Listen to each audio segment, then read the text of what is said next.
Hello everyone and welcome back to another video. In today's video we are going to be doing the brand new final boss ESCANOR on challenge difficulty. We are going to be running the full Giants team, because the full Giants team is actually like the best way to get as max points possible. Yes, I don't have Matrona maxed out, but I don't have the resources to do that at the moment. But for gear, we have HP defense on Diane, attack defense with Skadi, HP defense with Liz, and HP defense with Matrona. So, this is the key thing. You do want Matrona's relic, which is a dog relic. But the reason we're using Matrona is because she gives Giants 20% basic stats from her relic, and her passive also gives her 20% basic stats. Means that in general you get 50% basic stats from her, well these two do at least, and then she gives another 30%. Skadi can then give herself another 18%, putting Skadi at like basically 100% basic stat increase. Also running HP food as well. Links wise we have Red Tarmiel on Liz.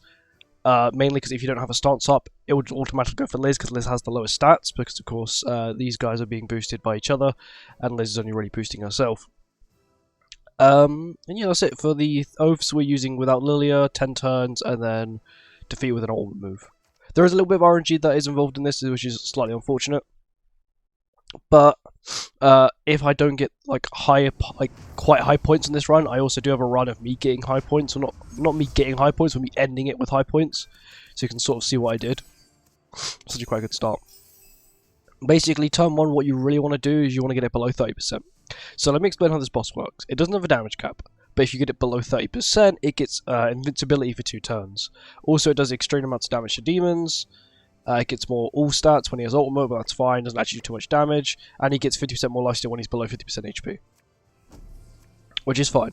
Because our whole goal is we want to deal a Diane stance, and then I do this for the extra basic stats, and I do this. Your whole goal is you want to basically get it below 30% ASAP, basically. Unless you can kill it beforehand.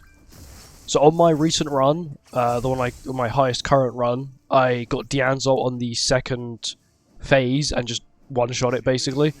It did 1,000,000 damage, because I also had the Liz buff as well. So this phase you don't actually have to worry about over-rupture. On the next phase you do actually have to worry about over-rupture. Over-rupture is actually quite a problem on the next phase. I do want to trigger the 30%, so we can do this. Maybe I should have done this in another order, but hopefully Skadi should do 20% here. There we go, and now invincibility for 2 turns. He will heal, but that's completely fine. So using this as an excuse for him to heal. It's fine. Does like no damage to Diane at all. 4k. I am also running healing cards as well. I did forget to mention that. That is so on the second phase I just heal a lot more. Yep, she's got a lot of HP, a lot of defense.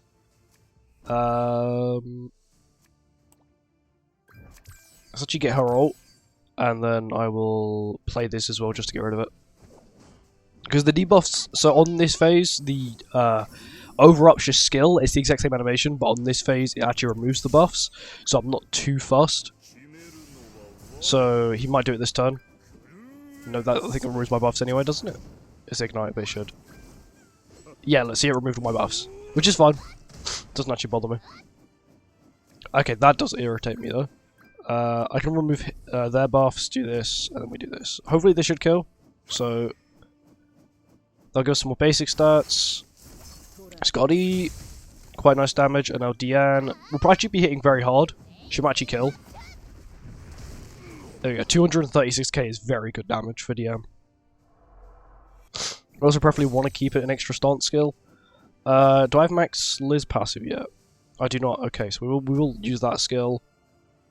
I don't really want to play anything else. So this one I kind of just want to kill it without having to... Okay, I can Diane stance next turn now. As you can see there, okay, this is remove ult gauge. It removes ult gauge at level 1. And at level 2 it removes 2, at level 3 it removes 3. So now this is where the RNG sort of comes in. You have to get lucky to a point where he's not gonna, like, AoE spam you, basically. Or at least with that AoE. You don't really want him using that AoE constantly. Now we're at 4 stacks of Liz.